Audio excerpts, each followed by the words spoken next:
చీకటి రోజే దీన్ని బ్లాక్ డేగా జరుపుకోవాలని మాదిగ సమాజానికి పిలుపునిస్తా ఉన్నాం.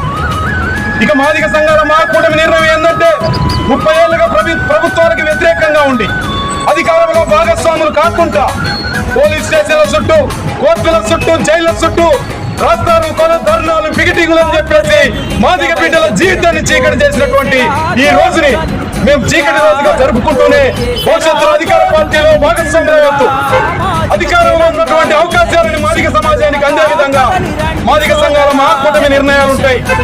భవిష్యత్తులో మాదిగ ప్రధాన సమస్య అయినటువంటి ఏబిసిడి వర్గీకరణ విషయంలో ఇప్పుడున్నటువంటి బీజేపీ పార్టీ గతంలో 100 రోజుల్లోని 10 సంవత్సరాలలో వర్గీకరణ చేయకుండా మోసం చేసింది. తిరిగి ఈ రోజు కేంద్రంలో అధికారంలోకి వచ్చింది. ఇక మా లక్ష్యం ఏబిసిడి వర్గీకరణ సాధించేంత వరకు